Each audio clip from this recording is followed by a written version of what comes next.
à tous et bienvenue dans une nouvelle vidéo tuto Fimo. Alors aujourd'hui je vous retrouve pour un tuto de la collection Hachette collection mes créations en pâte Fimo. Et on va réaliser ces boucles d'oreilles là.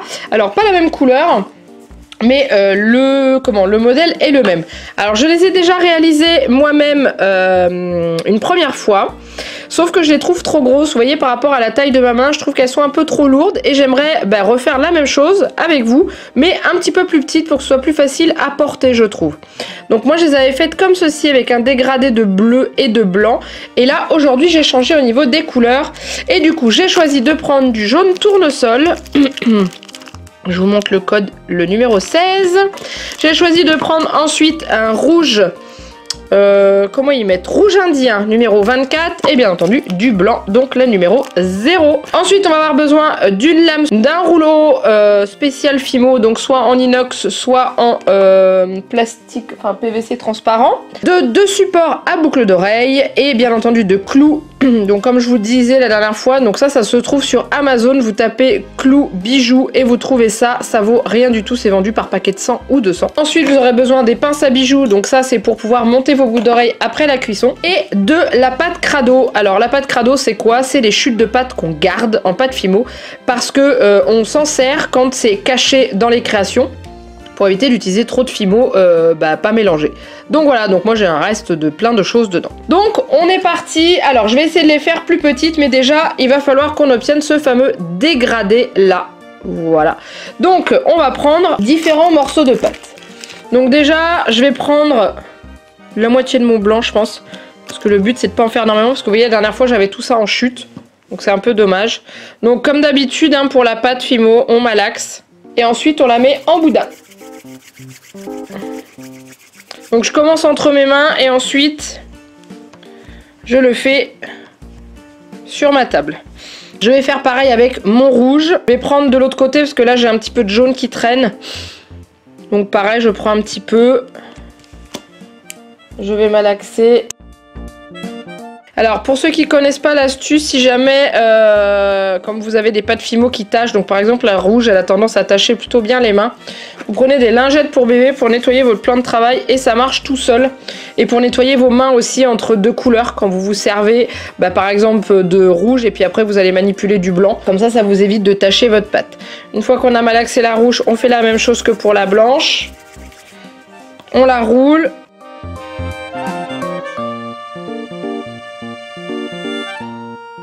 Donc on essaye d'obtenir la même longueur que l'autre, donc du coup voilà, je vais couper ce que j'ai en trop. Hop, là je vais essuyer parce que c'est un peu rouge, je vais essuyer mes mains et je vais manipuler la jaune. Donc pareil, hein, je prends de la jaune et je malaxe. Donc là j'ai pris un trop gros morceau, donc du coup je vais en couper la moitié. Parce que le but c'est que le blanc soit le plus gros. Et ensuite je roule comme pour les autres.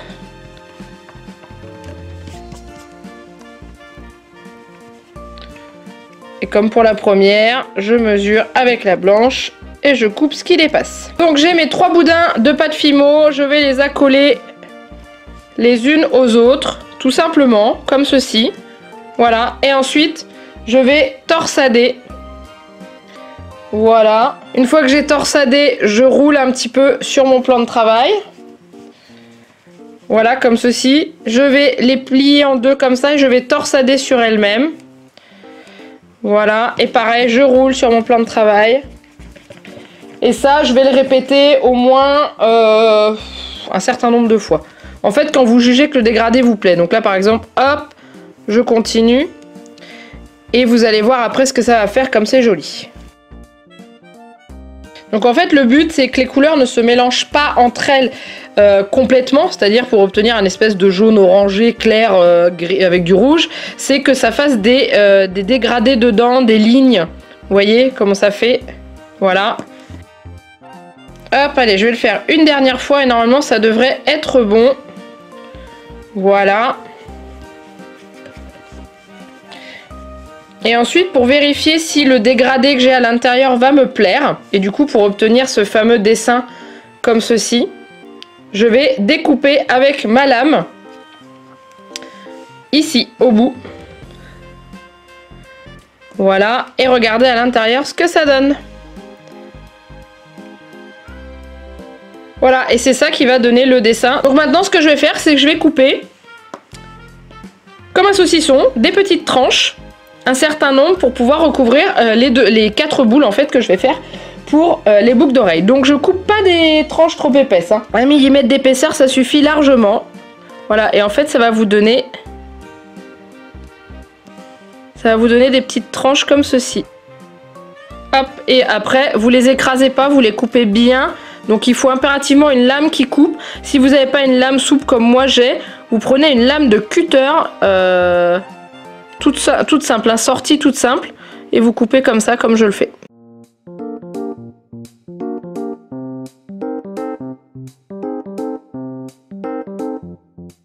Donc voilà, j'ai découpé toutes mes petites tranches, donc il m'en reste encore un petit peu, mais je vais pas tout découper, on verra ce qui va servir. Donc je les mets de côté, en évitant qu'elles se collent trop entre elles. Et ensuite, je vais m'occuper de réaliser les 2 boules. Donc je vais prendre mes 2 paires.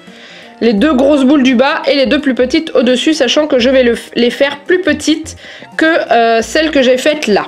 Donc c'est-à-dire que la boule du bas va avoir cette taille-là et celle du haut encore plus petite. Et pour ce faire, j'ai besoin de ma pâte Crado. Donc je vais en prendre un petit peu, je vais la malaxer.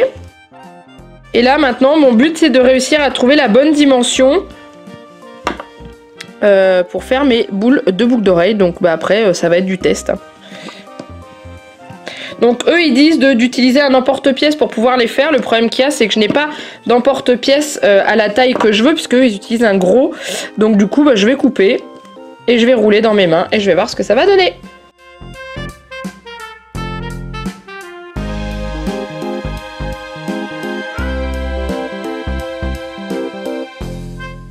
Donc voilà, j'ai réalisé mes 4 petites boules. Donc voilà, après j'ai vraiment tâtonné.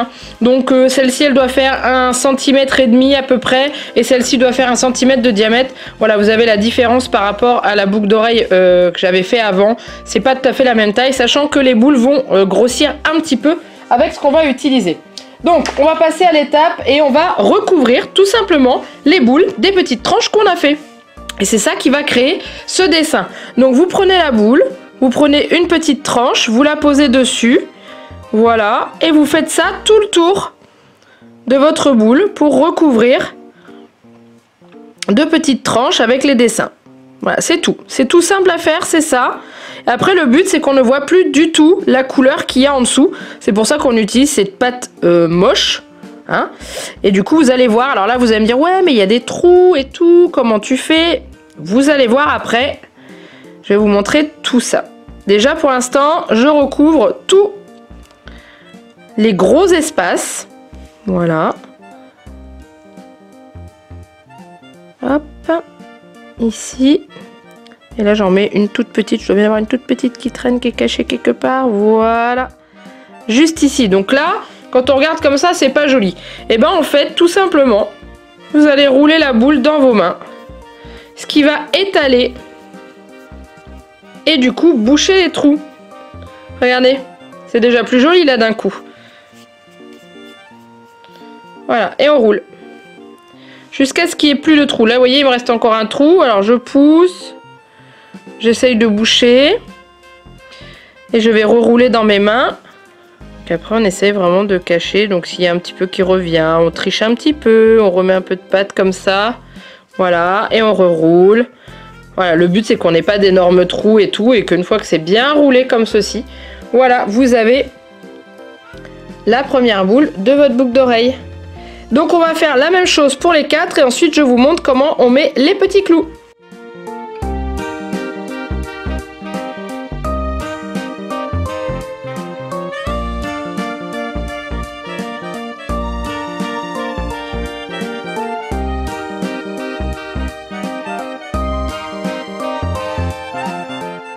Et voilà, j'ai enrobé mes 4 boules. Donc vous voyez, au niveau différence de taille, il n'y a pas grand chose. Mais je pense que là, au niveau taille, on est bon par rapport à celle-ci qui était quand même plus grosse. Donc là, une fois que vous avez fini ça, vous mettez vos petits trucs de côté. Et ensuite, on va installer les clous dedans. Voilà, donc on va juste les glisser à l'intérieur. Et après, il n'y aura plus qu'à faire cuire et on se retrouvera pour le montage. Donc là, bah, vous choisissez où est-ce que vous voulez mettre en dessous. Donc là, je pique mon clou ici.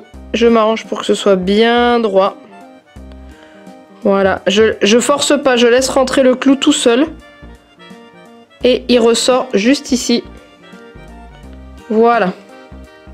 Hop. Et on laisse comme ceci, on va laisser cuire comme ça et ensuite on viendra tordre le clou une fois que la cuisson sera faite et que la boule sera dure. Et on fait ça pour les 4.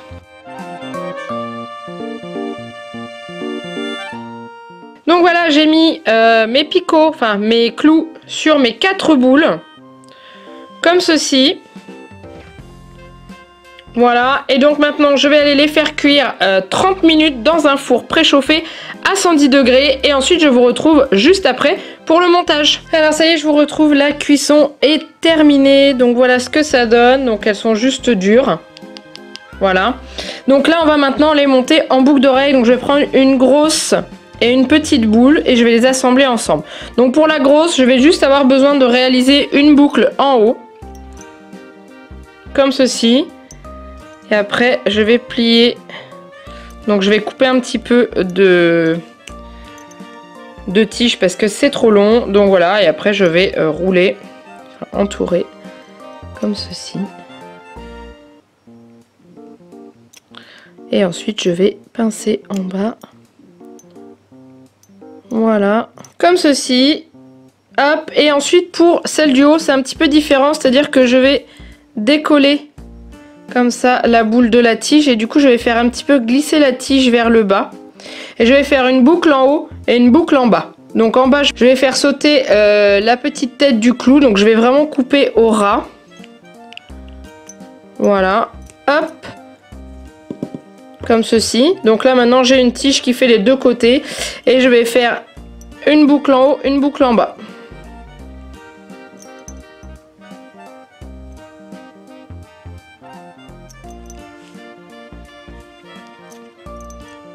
Donc là, celle-ci, avant de la fermer, je vais la glisser dans la boule du bas. J'ai un petit peu trop serré ma boucle qui se trouve en bas. Donc ce que je vais faire, c'est que je vais la refaire. Donc pour la refaire, c'est pas grave, je vais juste la défaire un petit peu. Voilà. Et en fait, je vais l'enrouler autour de celle-ci pour éviter justement d'avoir le problème et de ne pas avoir une boucle assez... comment dire, assez large et de pouvoir faire passer l'autre tige dedans. Donc je recommence.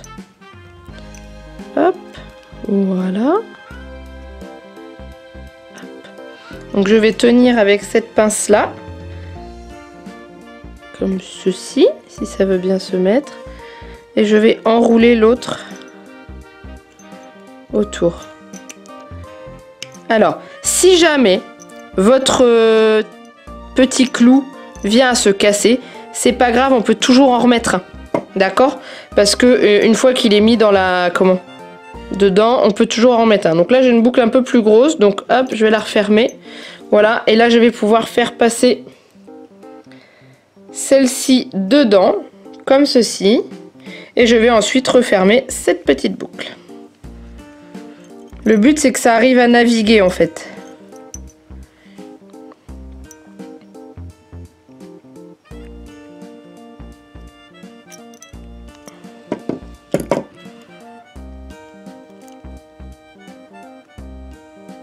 Donc je mets en tirant un petit peu la boucle, mais pas trop non plus parce qu'il faut qu'il me reste de la marge en bas. Je vais la resserrer juste en bas. Et ensuite je vais tirer sur la boucle. Voilà, donc là vous avez votre boucle d'oreille qui est montée et qui pend. Et du coup je vais refaire la petite boucle en haut pour pouvoir ensuite installer le petit support à boucle d'oreille. Hop.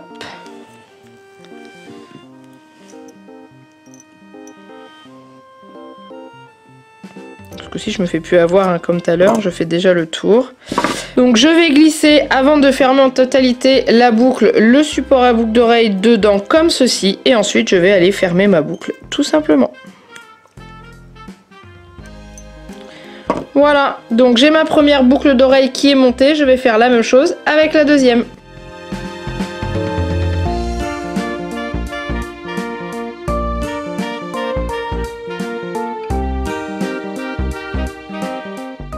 Et voilà, j'ai terminé de monter mes 2 boucles d'oreilles. Donc ça donne ceci, voilà. Donc elle bouge bien sur le support, le but c'est pas qu'elle soit rigide. Donc voilà, il me reste plus qu'à les vernir avec un vernis spécial pâte Fimo, mais en gros ça donne ceci. Donc j'espère que cette vidéo vous a plu. Comme d'habitude, n'hésitez pas à la liker et à vous abonner à la chaîne si ce n'est pas déjà fait. N'hésitez pas à mettre des petits commentaires en dessous de la vidéo aussi, parce que j'aime bien vous lire et savoir un petit peu votre avis sur les créations que je vous propose en tuto et éventuellement après, pourquoi pas, à la vente. Donc en attendant, il ne me reste plus qu'à vous faire plein de gros bisous et de vous dire à très bientôt pour une nouvelle vidéo. Bye bye!